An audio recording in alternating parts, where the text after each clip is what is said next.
Can I make a horror game in Roblox using only ChatGPT? Well, there's only one way to find out, and in order to make this challenge harder, I'm only going to give myself 24 hours to complete this challenge. Now, here are the rules. Anything to do with scripting, I have to use ChatGPT and only ChatGPT. Rule 2. I can't use any other AI. I have to use ChatGPT for animation IDs. I have to use ChatGPT for music IDs. You get the gist of it. And stay tuned because there was a lot of problems and a lot of frustrations that have happened throughout this video. Without further ado, hit that like button and enjoy the video. Let's start the time. So as that time is ticking, we have to get to the planning. So here is the plan.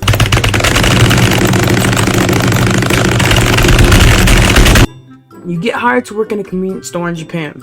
Things start off normal, you do your job and satisfy customers, but then the power would go out. Check the back room to find your manager already fixing the power box. After he fixes it, he turns around slowly, his face is not normal. You then wake up from a dream and realize that the day hasn't even started yet. So then you go to the store for your first day, then everything repeats with scarier things over time until you solve the mystery. So that is the main premise of the game. Alright, so we're at a base plate. So we have the main map. Got to anchor it. Alright, this is our convenience store here. Can't get inside. That is quite a problem. There you go. There's a nice little entrance you can go in. Into the convenience store. Alright, so the very first script is 16.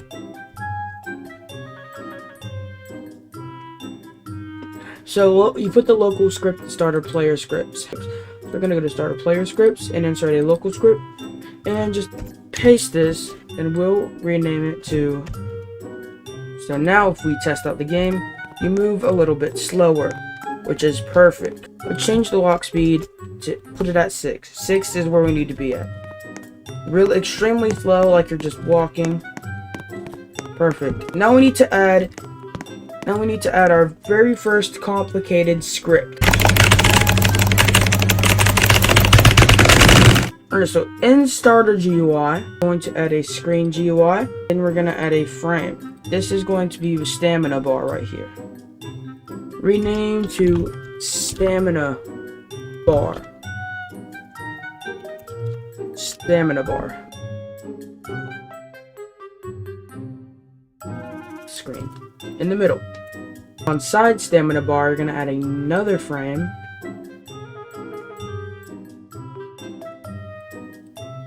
So now we have the exact same part right there.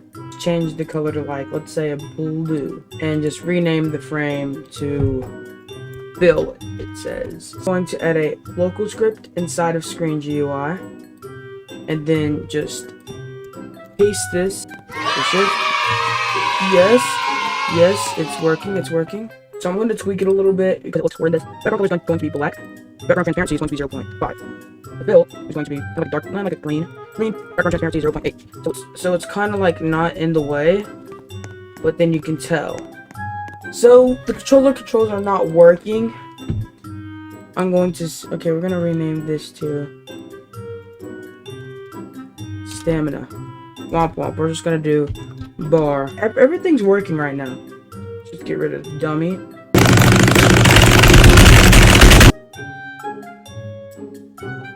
Another screen GUI. We're going to rename it to dialogue GUI. We're going to rename this to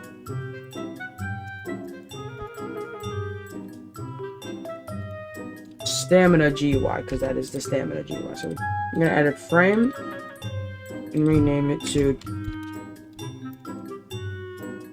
dialogue box. So it's like a box right there. I'm going to move it to the bottom of the screen, move it up a little bit, and we're going to just make it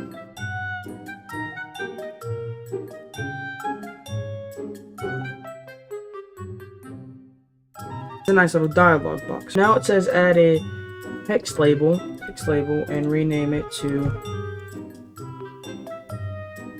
Shift V, Control V, dialog, text. So now we're just gonna set it in the middle.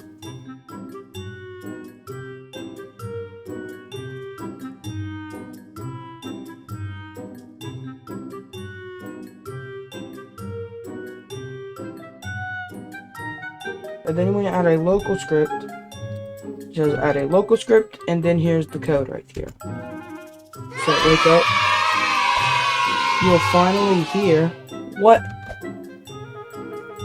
this one works differently than you know. Hello, this player, and welcome to your first day. I have a lot to show you. Okay, you're going to add a text label.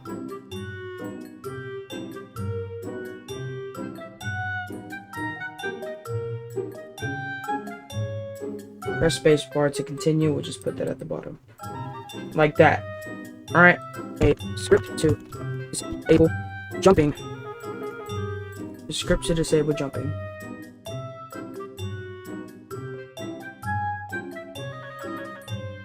And then jumping is disabled. As you can see, you can't jump. A script for background music. It needs a or retro background. I did it wrong.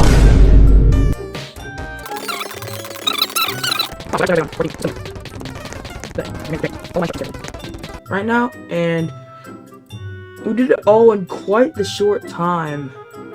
So it's time we stop the timer and then save our stuff and close Roblox Studio.